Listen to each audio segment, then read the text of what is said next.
Le jab, il buzzait, là, Stéphane. Une bonne coche de gauche. Moi, je veux pas shoot le coche de gauche trop parce que je sais que Stéphane, il temper ça. Ça, c'est des petits points. Ça fait beaucoup de dommages, ça. Oh, celui-là, hein? Oui. Et là, quand il a été l'autre bord des câbles, est-ce que tu pensais que l'arbitre ferait un compte de 8 ou qu'il arrêterait? Pour moi, là, la décision de l'arbitre, c'est super parce que beaucoup de boxeurs, ils vraiment blessés sérieusement. Oui, parce que tu ne l'as pas fait. À chaque fois qu'il a perdu son protecteur buccal, tu as arrêté de frapper. Une fois, moi, j'ai le droit pour frapper parce que Stéphane n'est pas supposé prendre son mouthpiece. Non, c'est l'arbitre qui est supposé arrêter. Hein, ouais. Puis une fois, j'ai pensé pour donner une coupe, je dis, c'est pas un gentleman. Dave, est-ce que cette victoire-là, ça enlève toutes les 10 années de frustration, puis le creux de la vague, parce que tu as eu toutes sortes de problèmes avec la police, dans ta vie, tout ça. Là, est-ce que ça enlève tout ça ou ça va prendre encore bien des petites victoires comme ça? Non, c'est... moi, j'ai 34 ans, j'ai 35 le 9 décembre, puis Dave, il savait, il n'est pas capable de faire comme il fait avant. Maintenant, j'ai une page, j'avais 4 enfants, puis je veux faire mourir fier de Dave Hilton. Puis toute l'histoire, c'est tout passé, là. C'est fini. Bien, je pense qu'il y a bien du monde qui sont fiers de Dave Hilton présentement. Est-ce que c'est combat revanche ou est-ce que c'est combat de championnat? Qu'est-ce qui arrive, là? Je sais pas. C'est mieux que j'ai rangé avec Yvan Michel. Puis moi, personnellement, je veux boxer pour le champion mondial avant, avec le Sheriffy, le WBC. Puis après ça, une revanche avec Stéphane. Donc, il faut que tu gardes la forme, là. Oui, je commence dans une autre semaine. Je commence à courir tranquillement. Dans une semaine, tu commences l'entraînement. C'est trop dur pour me guérir. Hey, c'est tout un combat que tu as fait, mais garde la forme. Merci. Parce que 35 ans, tu vas voir que des fois, ça se perd vite, la forme. 2 ans dans le boxe, puis fini. Félicitations encore. Merci. Bravo. Super gentil.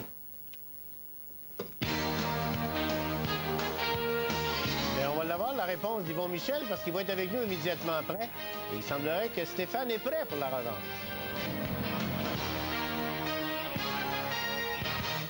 Ben oui, il est là. Salut Yvon. Salut. Tu viens d'entendre Dave. Je pense qu'il a bien parlé.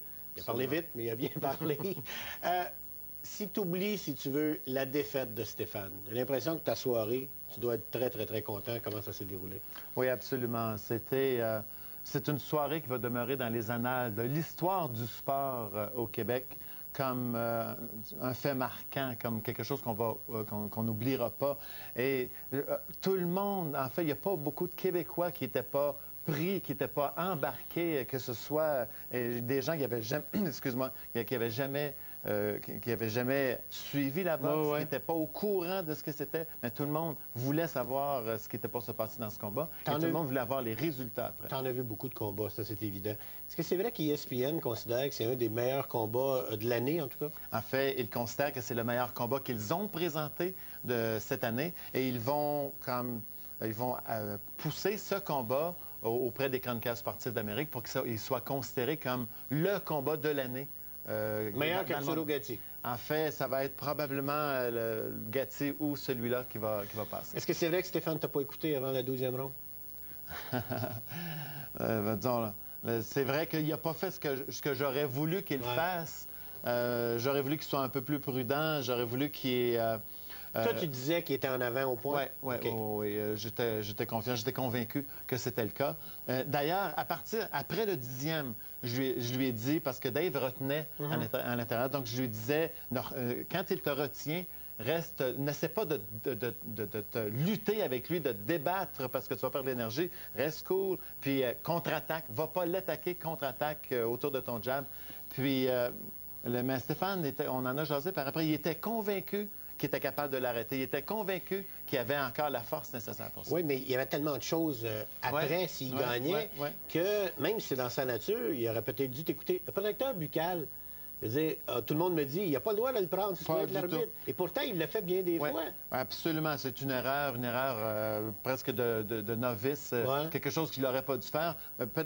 L'arbitre aussi n'intervenait pas très rapidement quand ça arrivait. Il y avait même le temps de le reprendre, de le mettre dans sa bouche, mais l'erreur, Stéphane la faisait et je dois lever mon chapeau à Dave Hilton, qui, lui, aurait pu facilement attaquer, aurait pu se lancer, aurait pu même faire mal à Stéphane, puis ça aurait fini dans une controverse épouvantable. OK. Je veux juste qu'on montre, quand Stéphane est venu à l'émission la semaine dernière, je lui ai posé une question au sujet d'une défaite possible. On va juste écouter quelques instants, après ça, je vais avoir ta réaction.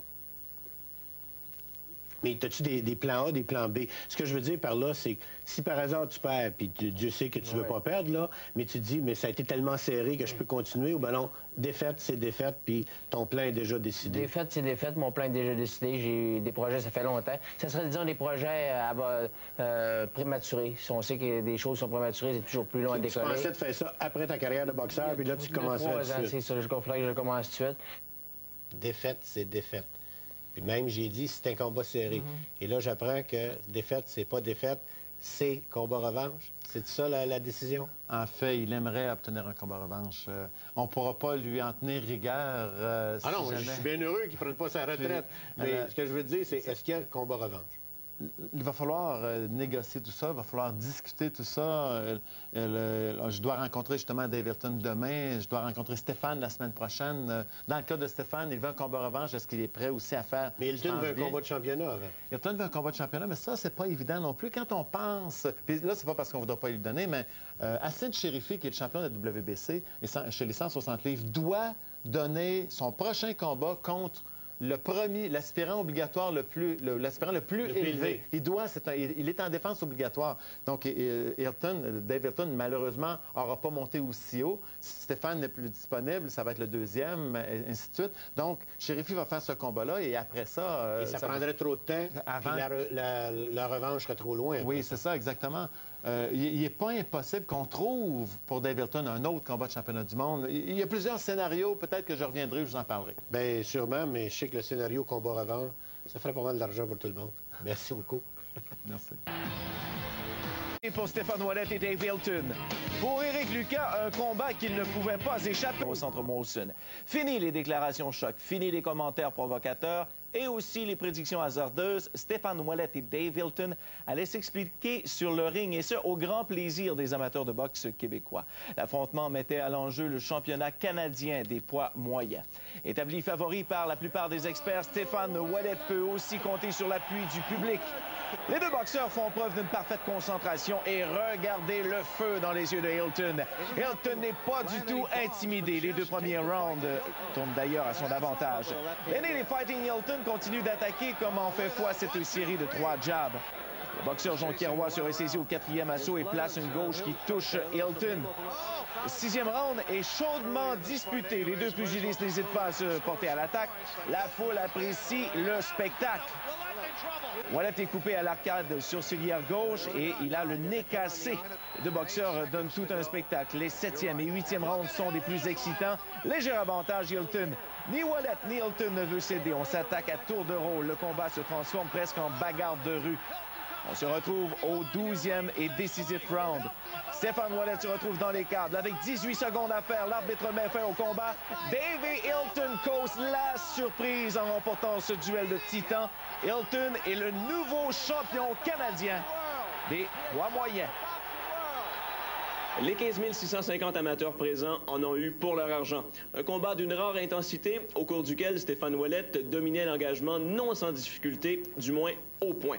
Coup de théâtre cependant au 12e engagement alors que Ouellet a tenté le tout pour le tout. Hilton l'a ébranlé sérieusement, ce qui a forcé l'arbitre à mettre fin au combat avec 18 secondes à faire. C'est mon tempérament. Le risque. J'ai joué, j'ai perdu. Puis, c'est difficile à accepter, mais tu sais, c'est comme un deuil, hein.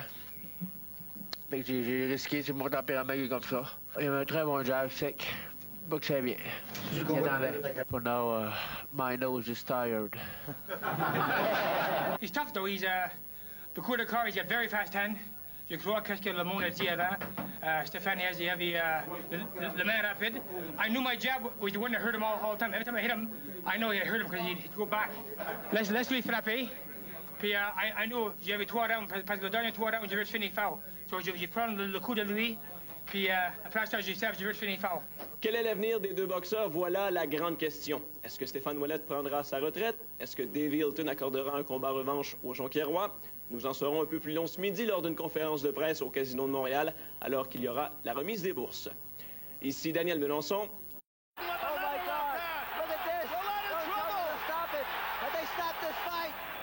Conscient d'avoir été défiguré par Dave Hilton le 27 novembre dernier, Stéphane Ouellet promet de ne plus commettre pareille erreur. D'ailleurs, le clan Ouellet croit avoir décelé deux faiblesses majeures dans le style du champion canadien des poids moyens. L'entraîneur personnel de Ouellet, Yvon Michel, ajoute même que Hilton aura droit à la surprise de sa vie. Je pense que ça va être un combat plus animal, encore plus destructif. Ça va être un combat qui va être avec beaucoup plus d'agressivité. Tous les sentiments les plus haineux qui existent dans l'humanité vont être présents dans l'arène le 28 mai. Dave Hilton va être très surpris. Il ne s'attend certainement pas à ce qui va se passer, de la façon dont on va exploiter les failles qu'on a trouvées. Je ne sais pas s'il est conscient de ces failles-là. Probablement oui, parce qu'il sait comment ça s'est passé avec Alain Bonamy. De son côté, Hilton réitère sa prédiction de l'emporter avant 7 rounds. Le boxeur de 35 ans, toujours très à l'aise devant un public nombreux qui en redemande, se moque des analyses du clan Ouellet. Je vais te casser quelque chose.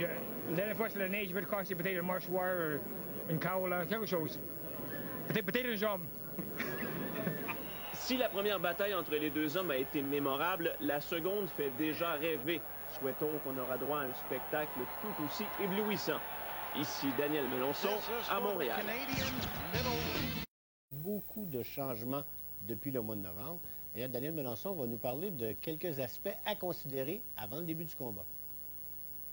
Lors du premier combat, il y avait eu un malentendu entre les deux clans, à savoir lequel des deux boxeurs allait se présenter en premier sur le ring. Cette fois, il n'y aura pas de doute. Ouellet se présentera en premier dans l'arène, contrairement à ce qui est arrivé lors du premier combat. Autre différence, le coin de Dave Hilton.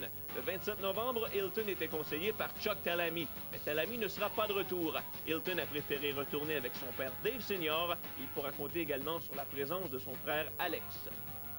L'arbitre Denis Langlois avait semé une certaine controverse lors du premier affrontement en arrêtant le combat abruptement, sans avoir fait de compte à Ouellet. Le choix de l'arbitre pour le combat revanche n'a pas encore été annoncé, mais Langlois est dans les rangs, tout comme Tony Grivello, Richard Griffin et Jerry Bolden. Au cours de sa carrière, Dave Hilton a eu la réputation de revenir toujours plus fort contre un adversaire qu'il a déjà affronté. Ce fut le cas avec Mario Cusson et Alain Bonamy. Ouellet pourrait donc payer chèrement le prix pour ce combat revanche. D'un autre côté, le clan Ouellet avait été surpris par la qualité des jabs distribués par Hilton lors du premier combat. Le boxeur de Jonquière sera donc un homme averti demain soir et s'en méfiera. Enfin, à peu près les 2/3 de la foule appuyaient Stéphane Ouellet lors de l'affrontement initial. Cette fois, on s'attend à ce que Dave Hilton récolte une meilleure part du soutien des amateurs présents. Mais quelle qu'en soit la proportion, les deux boxeurs devront surtout travailler à conserver cet appui populaire. 98, c'est le point final. Troisième round, Stéphane Ouellet essuie les jabs de Dave Hilton. Dave Hilton qui a entrepris le combat avec beaucoup de détermination, touche à volonté.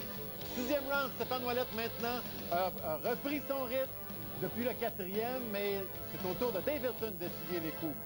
11e round, les deux boxeurs sont épuisés, mais Stéphane Ouellet continue sur ses attaques. Dave Hilton est acculé dans les câbles. Dernier round. Les cartes des juges favorisent Stéphane Ouellet. Il ne peut plus perdre, sauf par knockout.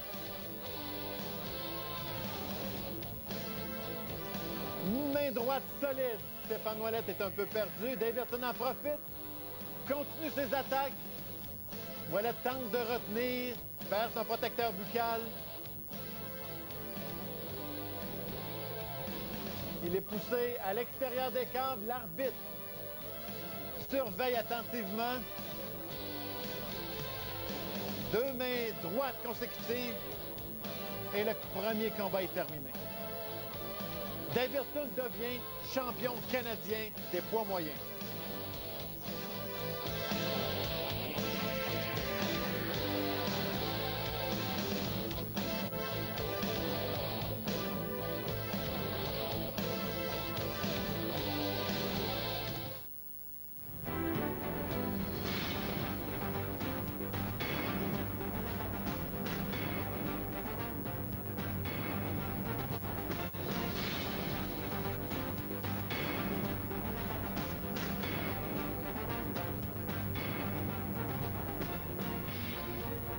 Cette émission est une présentation du Casino de Montréal. En collaboration avec Videoway.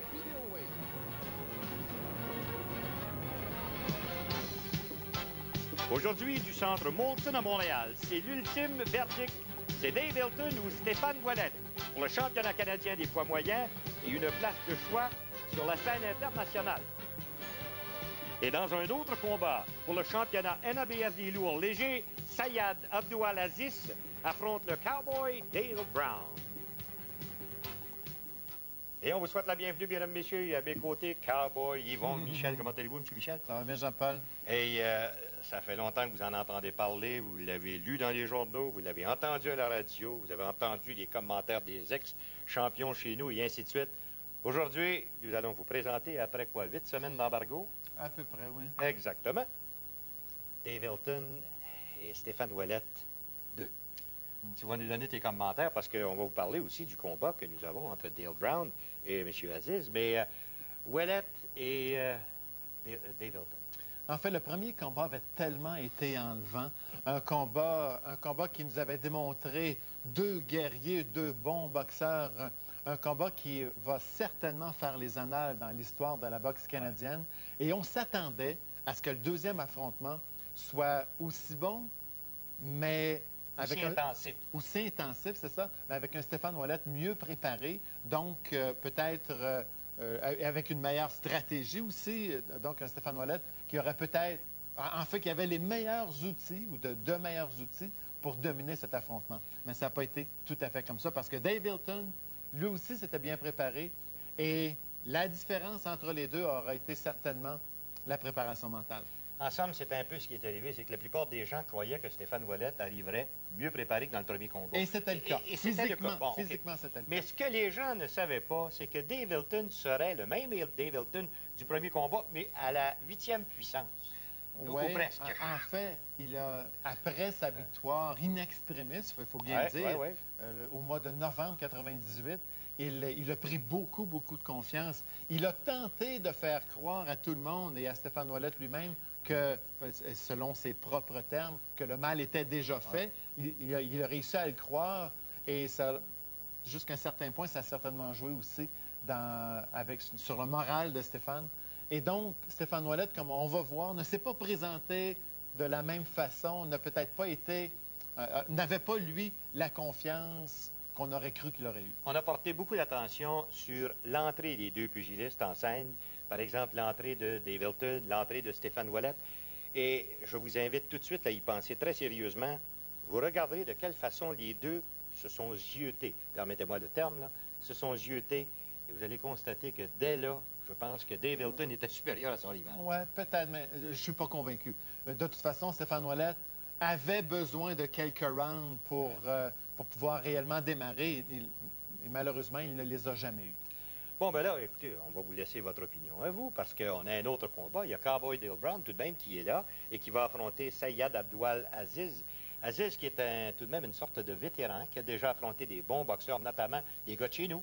En fait, c'est un boxeur qui est considéré comme l'un des boxeurs les plus dangereux dans la division des lourds légers. Il a passé le KO à Don Diego Powder. Powder était classé mondialement 4e ou 5e au monde. Il l'a déjà présenté ici quelques fois, je pense. Oui, il a déjà battu Alonso Hollis sur un des programmes d'Henri Spitzer et de Régis Lévesque.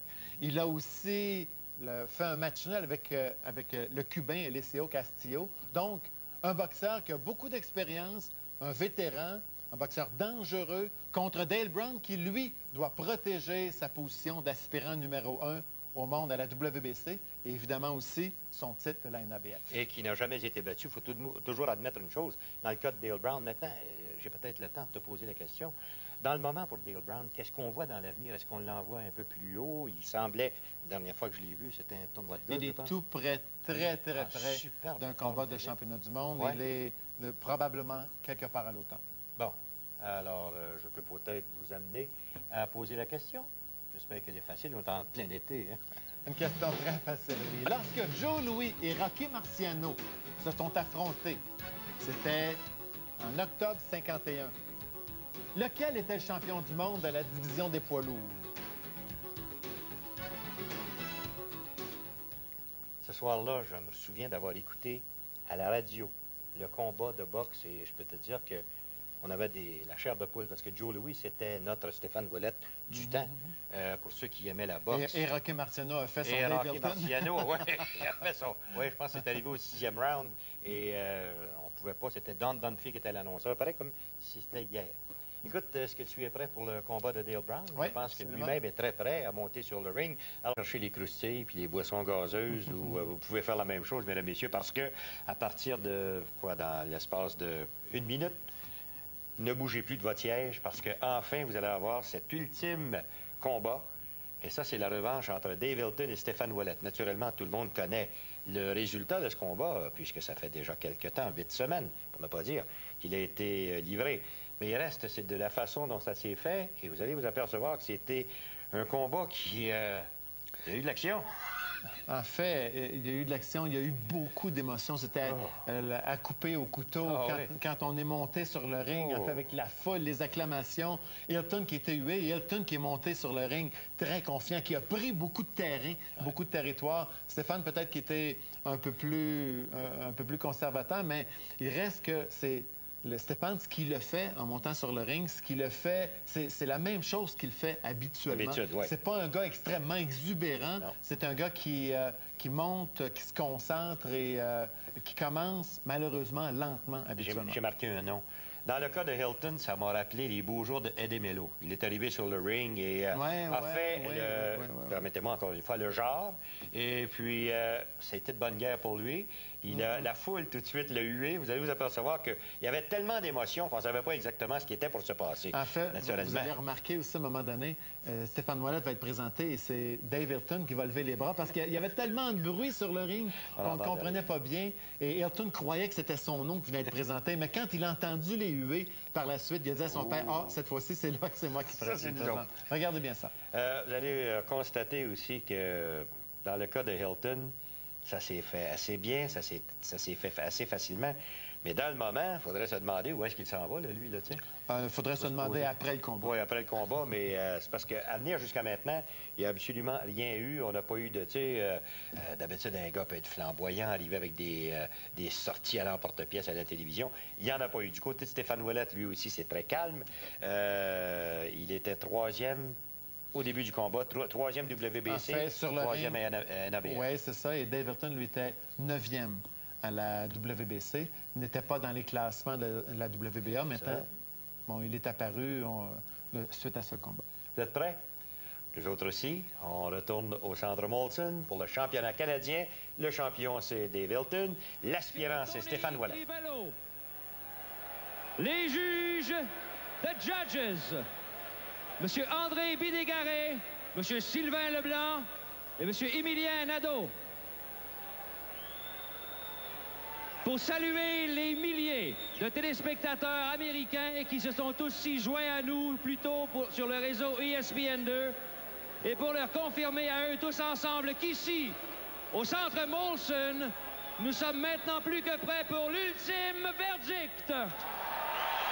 Je vous demande, êtes-vous prêts? Are you ready?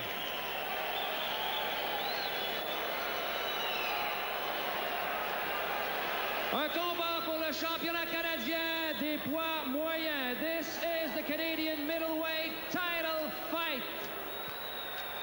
Dans le coin rouge, in the red corner, portant la culotte jaune et noire et pesant 159 livres, wearing the yellow and black trunks and weighing 159 pounds, une fiche de 25 victoires, 16 par knockout, a record of 25 wins, 16 by knockout, troisième aspirant à la couronne mondiale WBC, ranked number 3 in the WBC middleweight division, ex-champion canadien et aspirant numéro 1 au titre de Jonquière, Québec, Stéphane Ouellette.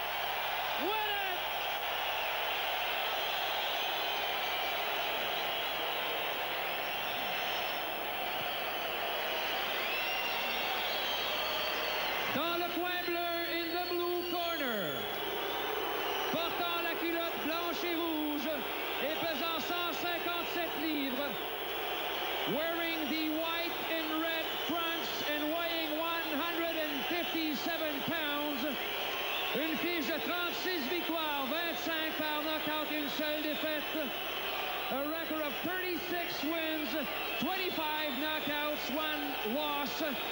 Le champion canadien et 9e aspirant mondial à la couronne de la WBC, the Canadian middleweight champion, number 9 in the WBC rankings, the Montréal, Québec, Davey Hilton.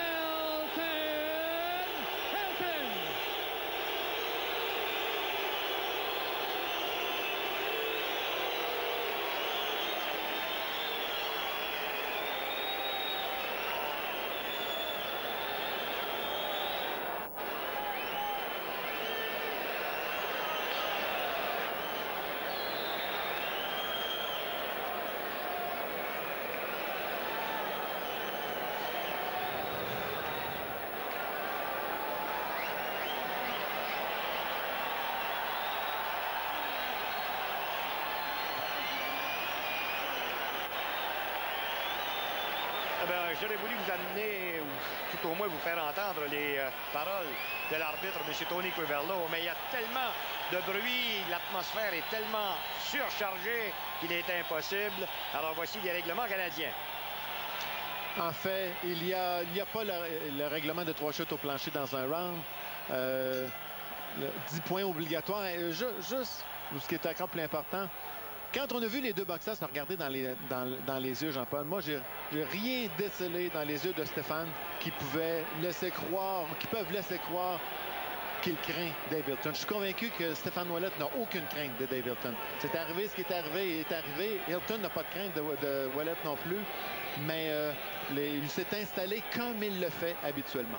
C'est que dans le cas de Hilton, il a montré, premièrement, quand il est arrivé à 157 livres, déjà, c'était une bonne façon pour lui de se présenter sur le ring. Donc, Stéphane Ouellet qui veut imposer le jab, surtout ne pas se faire surprendre par le jab de Hilton, comme il s'est arrivé au premier combat, parce qu'on se souvient, il s'était fait casser le nez. Donc, Stéphane va tente de bouger davantage le haut du corps et peut-être bloquer ce jab avec sa main avant. Alors, on a vu quelques jabs qui ont été lancés par Ouellet à venir jusqu'à maintenant. C'est peut-être lui qui a eu un petit peu l'avantage des jabs, ni plus ni moins. Il n'y a pas eu d'autres coups, encore une fois. Ouellet qui semble très fluide à partir de là. Hilton qui danse sur le bout des pieds. Avec son style, les mains assez basses. Il y a un facteur du côté de Stéphane Ouellet. Il ne le voulait pas, mais c'est certain que ça aurait été mieux pour lui, pour sa préparation mentale surtout, qu'il dispute un autre combat, un combat entre ces deux, entre la défaite qu'il a subie, parce que ça avait été un combat très difficile quand même physiquement. Bon jab appliqué par Ouellet. Oui, on peut dire que dans les journaux, il y a un assez bon combat, de part et d'autre. Il s'est fait toucher par le jab, mais c'est au moment où il roule avec les coups qu'il recule un peu, contrairement à la première fois, quand il faisait frapper par le jab, c'était au moment où il entrait. Alors, les deux hommes, dans le moment qui se respectent mutuellement, croyez-le, il n'y a pas eu de crochet lancé à la volée ou quoi que ce soit. On s'est contenté surtout de jab, histoire de faire ouvrir peut-être la défensive de l'autre, ce qui n'est pas arrivé. Il y a beaucoup de respect de part et d'autre. Croyez-le. Moins d'1 minute maintenant, avant la fin du premier. Jugez le combat de la même façon que nous. 10 à celui qui lance le plus de coups, qui atteigne la cible, naturellement. 9 à l'autre. Et s'il y a une chute au tapis, vous enlevez un point pour chaque chute. Alors, 30 secondes ou presque avant la fin du premier engagement. On y va doucement et avec précaution. Croyez-le. Voilà, sortie de Ouellet qui était contrée.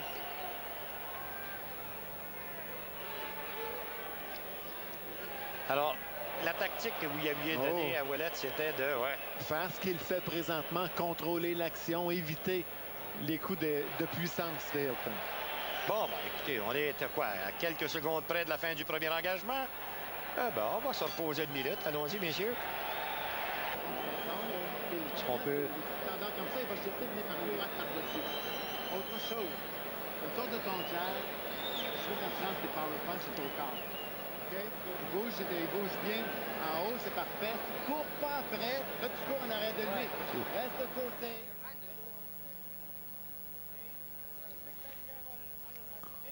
On a pu voir quelques combinaisons. Hilton qui a frappé avec le jab, mais aucun dommage parce que Stéphane Ouellet a bien roulé avec les coups. Eh ben voilà, le combat qui est assez bien lancé, comme vous le voyez. Round de numéro 2. Moi, j'ai donné le premier round à Dave Hilton. Ouais. Normal que là, maintenant, c'est académique, mais... C'était tellement chaud. C'était un round... un round où Stéphane Ouellet est bien sorti quand même. C'était la bataille des jabs. Oui, Hilton a bien fait, Ouellet a bien fait. Exact. Donc, alors, si vous avez opté pour Ouellet, vous avez raison. Si vous avez opté pour Hilton, vous avez raison. Round de numéro 2. Alors, voyons où est-ce que c'est que ça a commencé là, à changer. Hilton qui est assez surprenant avec un double jab. Ouais, bon coup appliqué au corps. C'est ce qu'on a demandé à Stéphane Ouellet, c'est d'y aller davantage au corps. Placer son jab, rester bas et y aller davantage au corps. C'est maintenant Stéphane qui a réussi à bien bloquer les jabs de Hilton. Hilton a 35 ans, les mains portées assez hautes, avec un style qui ressemble étrangement à celui qu'il avait lorsqu'il avait 25 ans. Parce qu'il faut l'admettre, il ne s'est pas battu tellement souvent. La dernière fois qu'il s'est présenté sur le ring, Dave Hilton, il avait Chuck Talamy dans son coin. Exact. Puis là, il n'est pas là. Non, cette fois-ci, c'est son père. Et il faut donc s'attendre que Dave Hilton se batte avec plus d'agressivité qu'il le fait au premier combat parce que son père, c'est davantage son style. Il est rapide, Hilton. Il est très, très rapide. Il excellait. Il était classé mondialement chez les mi-moyens. Exact. Et même en prenant un peu de poids, il a conservé cette vitesse. On a vu là deux jabs qui ont été lancés, genre crochet, jab crochet, qui nous faisaient rappeler les bons moments de Dave Hilton, jadis. Alors, il semble en excellente forme physique, pas d'excès de poids.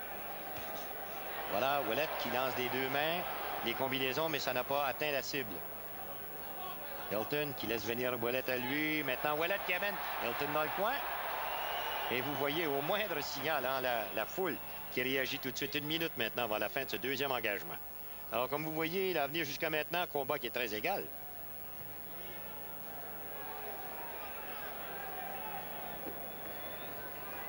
Pas de coup, en somme, à venir jusqu'à maintenant. Non, même pas qu'il a raté la cible. Et on se souvient, la dernière fois, le combat réellement s'est entrepris à partir du 4e round. Bonne voilà, droite. Coup qui est lancé par Ouellet, une droite.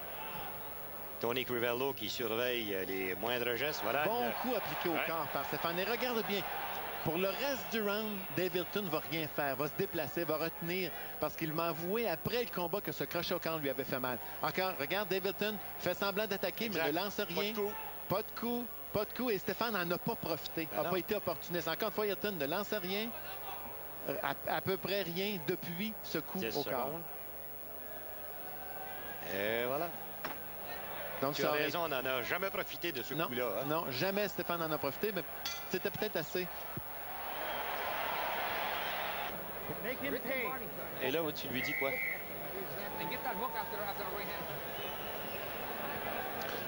Du côté de Dave Hilton, on lui a demandé d'utiliser davantage son crochet de gauche.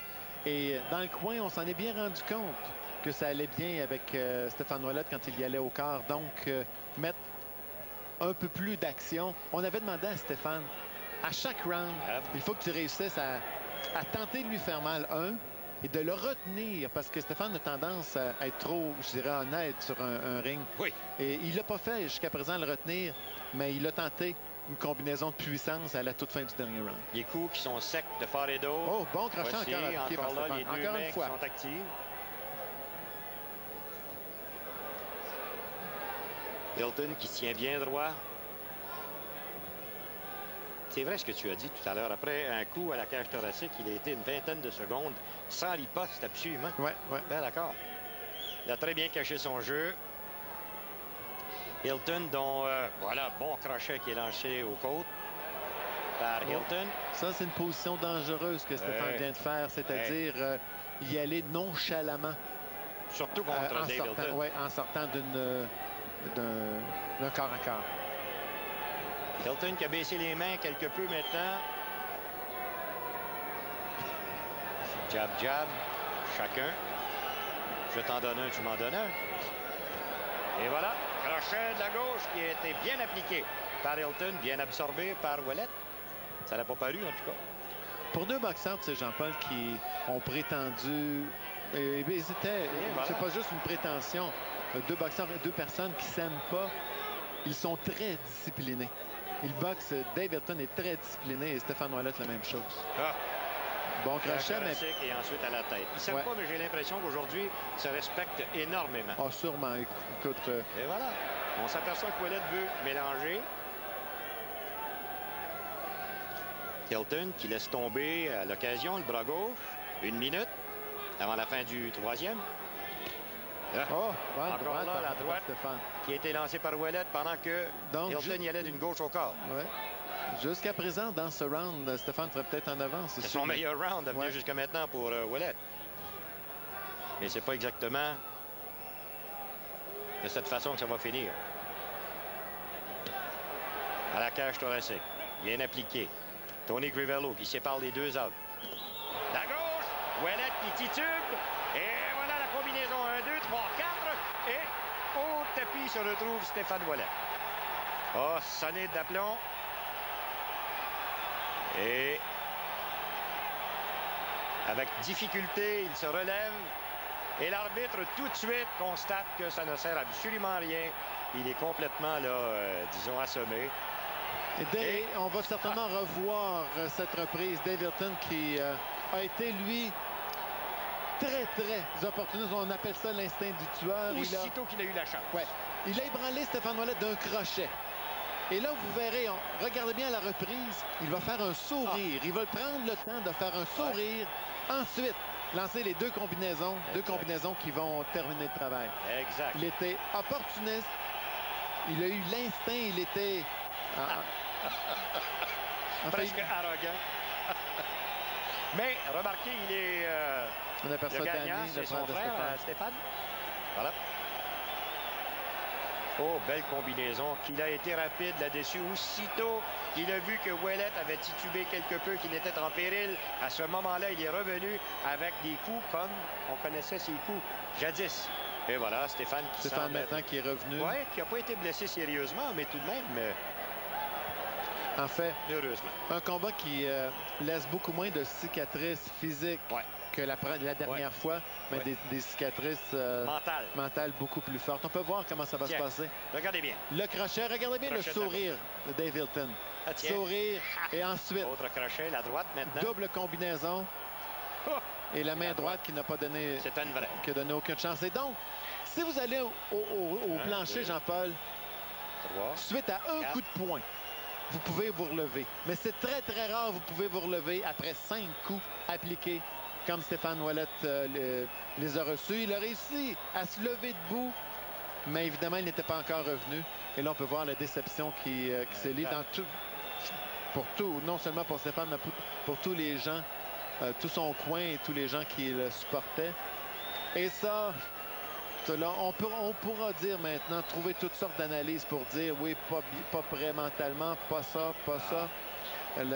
Mais j'ai vu Stéphane Ouellet dans les 3 rounds, et je suis content de l'avoir revu, où il s'est battu selon son habitude.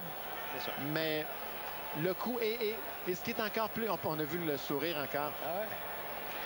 Et ce qui est un peu inhabituel aussi, en fait, très inhabituel, Stéphane Ouellet qui se fait ébranler sur un crochet de gauche. Ça, c'était pas arrivé non plus auparavant. Bon, bien là-dessus, on va s'arrêter, mesdames, messieurs, et tout de suite après, Yvon va nous donner d'autres commentaires concernant ce qui peut survenir avec Dave Hilton et, qui sait, peut-être aussi avec Stéphane Ouellet. Au retour de la pause.